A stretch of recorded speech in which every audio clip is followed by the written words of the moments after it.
Módulo 4. Escuelas del pensamiento económico.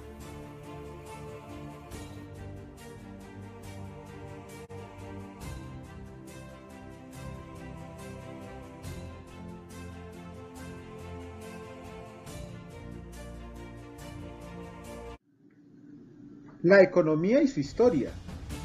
Analicemos los momentos históricos de la economía. El primer momento es en la antigua Grecia, donde se definía la economía como la administración de la casa. En la Edad Media, la economía fue considerada como un subconjunto de la filosofía moral. Y en el siglo XVII y XIX se desarrolló la economía política, que es lo que ha venido evolucionando hasta nuestro tiempo. La Edad Antigua. Esta primera parte de los principios económicos van desde el año 500 a.C. hasta el año 300 a.C. Su primer exponente, Platón, exponía que los bienes se distribuyen a través del mercado, siendo el dinero un símbolo del intercambio. Vio el beneficio del interés sobre el dinero como una amenaza al status quo y establecía un control administrativo sobre el dinero y el comercio. Aristóteles defendió la propiedad privada para todas las clases, sobre la base que promueve la eficiencia económica, engendra la paz social y estimula el desarrollo de carácter moral. Hablaba del comercio-intercambio como un proceso bilateral en el que ambas partes aumentarían su bienestar como resultado del intercambio, y el uso del dinero consiste en gastarlo. El atesoramiento o la acumulación no era por sí misma, no era natural y por lo tanto condenable. Protágoras indicaba que le corresponde a los ciudadanos de un Estado decidir lo que constituye bienestar social y cómo lograrlo.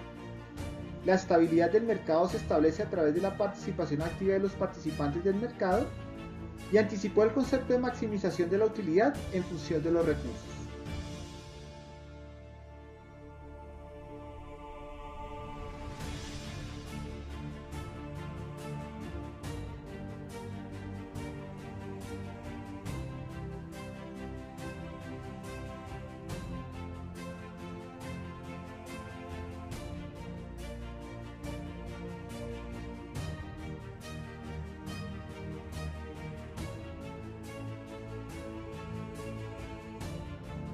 Otras características del periodo escolástico.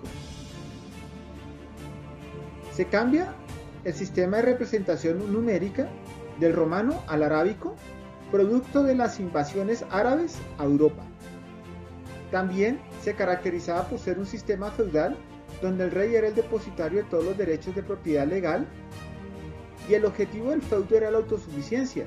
Las actividades comerciales estaban limitadas. Se consideraba el dinero como depósito de valor. El comportamiento adquisitivo sin trabas representaba una amenaza para la estabilidad social y económica, y la clerencia medieval conservó la única luz que brillaba en aquella oscuridad. Este periodo también se conoce como el oscurantismo.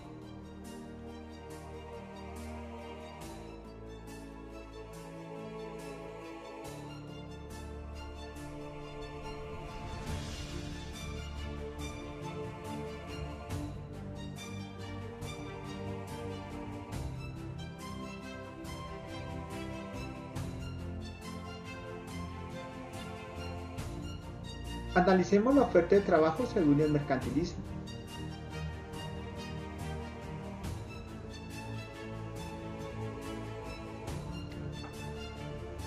Cuando los salarios aumentan de W0 a W1, se produce una disminución de la oferta de trabajo de N0 a N1.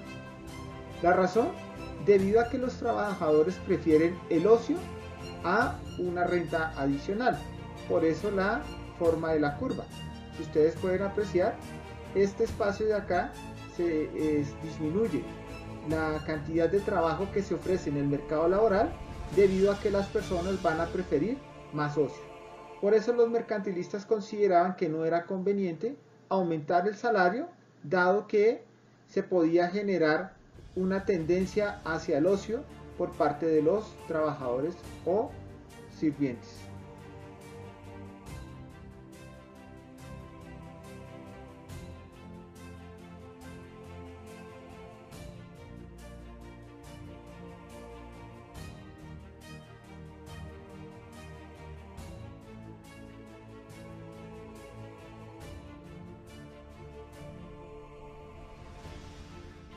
El sistema de mercado para los fisiócratas. Los precios del mercado pueden ser distintos a los valores intrínsecos, dado que el plan de los productores y de sus clientes no están coordinados, es decir, no existe coordinación perfecta. El valor intrínseco se definía como la medida de la cantidad y calidad de la tierra y el trabajo que entran en la producción. Los derechos de propiedad privada se consideraban esenciales para el correcto funcionamiento de un sistema de mercados. Había un sistema económico jerárquico en donde los terratenientes ocupaban el estrato superior del orden económico y social, financieramente independiente, aunque su renta dependía de los habitantes del estado.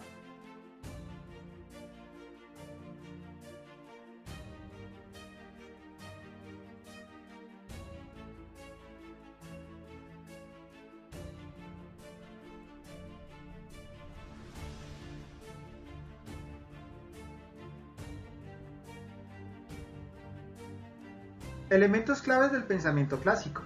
Ampliaremos la explicación de Adam Smith. La mano invisible era una doctrina de libertad natural y sabiduría. Acusaba al gobierno incompetente, diciendo lo que debemos hacer en áreas en las que es claro que conocemos nuestros intereses mucho mejor de lo que puede conocerlos cualquier persona. La naturaleza del crecimiento económico. Afirmaba que la riqueza de un país no se medía por el valor de los metales preciosos, sino por el valor del cambio del producto anual de la tierra y el trabajo de un país. Se entendía que el trabajo productivo era el que producía un bien tangible que posee valor en el mercado, y el trabajo improductivo era producción de cosas intangibles, como el trabajo de los artistas o profesionales. El contexto donde se desarrolla el pensamiento clásico se caracterizaba por la servidumbre, que era una institución en la que los campesinos estaban vinculados a la tierra y debían una determinada cantidad de trabajo al terrateniente. El mercado de la tierra estaba basado en el derecho individual de poseer una propiedad y estaba respaldado por el derecho de los contratos, y el crecimiento económico dependía fundamentalmente de la amplitud de la especialización del trabajo. En este periodo también se generan críticas a la economía clásica. El mayor representante de este movimiento es Carlos Marx. En cuanto a los postulados de su pensamiento, los podemos dividir en 4 elementos: la contradicción a la tutoría clásica de valor, la concepción del Estado, las leyes del movimiento capitalista y la división del trabajo. En cuanto a la contradicción de la tutoría clásica de valor, afirmaba que en condiciones de competencia los precios no fluctúan aleatoriamente, sino que tienen que hacerlo en un punto definido. Para Marx, el costo de producción es igual al costo del trabajo.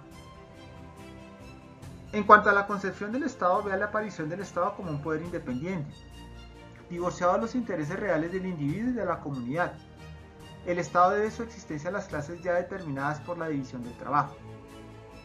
Consideraba 5 leyes del movimiento capitalista: la ley de acumulación y tasa decreciente de la demanda, la ley de concentración creciente y de la centralización de la industria, la ley del crecimiento del ejército industrial de reserva, la ley de miseria creciente del proletariado y la ley de las crisis y depresiones. Y en cuanto a la división del trabajo, afirmaba que el desarrollo de las fuerzas productivas en toda economía depende del grado alcanzado de la división del trabajo y que los intereses individuales se oponían a los intereses comunitarios.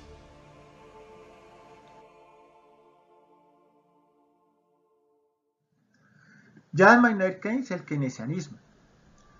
Analicemos el contexto donde nace la teoría keynesiana, y es el crash de la bolsa de 1929, producto no solamente de la caída de la bolsa de valores de Nueva York, sino también de las secuelas dejadas por la Primera Guerra Mundial.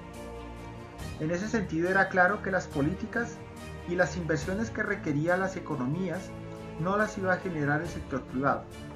Se necesitaba entonces del Estado para poder generar esa reactivación económica. En ese sentido, John Maynard Keynes genera una ruptura con la ley de Say. Contradijo el planteamiento según el cual en el largo plazo no existe desempleo. Indicaba que las personas prefieren el consumo presente versus el consumo futuro y que la inversión guarda una relación negativa con el PIB, teniendo en cuenta de que la inversión varía dependiendo la tasa de interés. En cuanto al desempleo, indicaba que solamente puede atacarse eficazmente mediante la manipulación de la demanda agregada. también afirmaba que los trabajadores estaban dispuestos a aceptar los aumentos de los precios resultantes de un incremento de la demanda con unas tasas de salarios monetarios estables. La demanda de trabajo equivalía a la productividad marginal del trabajo. Eran 3 los papeles del dinero en el sistema keynesiano: precaución, especulación y para intercambio de bienes y servicios.